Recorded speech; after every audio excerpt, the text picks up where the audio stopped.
All right, we have had a whirlwind of ministry this week. Yes. We just finished a thing. We're about to go off to another thing, but after not getting a video in last week, we were absolutely committed to making sure this one happens. Yes. So it's going to be a whirlwind, but we're going to hit it. We're going to get out. Yes. All right, here we go.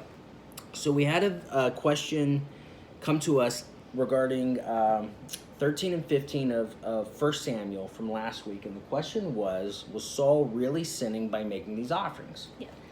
In 15, it's easy. God told him to wipe out everything. He didn't wipe out everything. Right. And instead, he's making these. Okay. So, yes, that was sin. The question was it really sin? In 13, the question is, well, Samuel didn't show up when he said he was going to. Right. He waited at a point in time. Saul took leadership. Yep. What was wrong with What's that? wrong with that? Yeah. Okay. And so it wasn't that he took leadership. What did he do? Well, he made a burnt offering. It says, I felt compelled and offered a burnt offering. That'd be verse 12. Yes. Okay, so who was supposed to make the burnt offerings? The high priest is supposed to make an offering. The Levites were. Right. Okay. The Levites were the priests, and where were they supposed to make it? In the tabernacle. All right.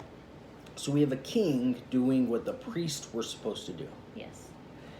Being a king doesn't give you the right to disobey God's word somewhere else. And just because there's no right way to do the wrong thing, and there's no wrong way to do the right thing. Right. And so he looked at this good thing and he thought, well, I can do it because it's a good thing.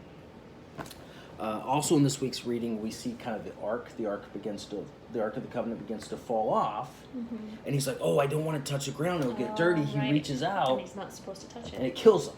Yeah. And God is saying, like, you really thought that your filthy hands were cleaner than my ground?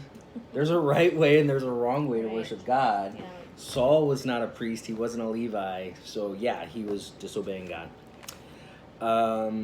The last question we're going to hit today, and I've done this before.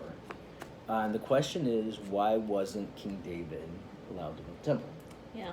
And we've talked about this elsewhere on the channel, but we haven't really talked about this here in Colton, and so it makes sense that we get the question, why wasn't King David allowed to build the temple?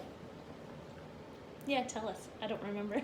Okay. I know I've heard you teach this before, but I don't remember. Well, if you remember, when he's telling David he can't build the temple, he says it's because you're a man of war, your son is going to be a peace. Yeah.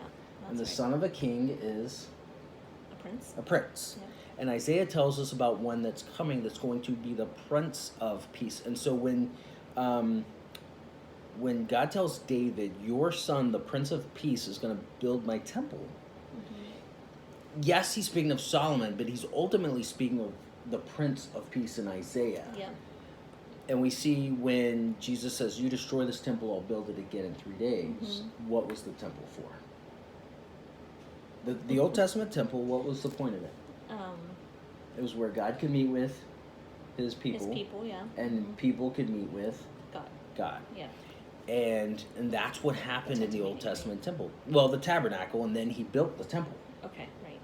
Because this is why David couldn't build the temple. Right. Right, okay. And so God is saying there is going to be a place where my people can meet with God and where God can meet with my people. But it's not going to be you, David, that's building it. It's going to be your descendant, the Prince of Peace, Jesus Christ. And that's ultimately what he's prophesying towards. Yeah. Okay. All right, we're out of here. Put in your questions, and we'll see you next week. All right, bye. All right, bye.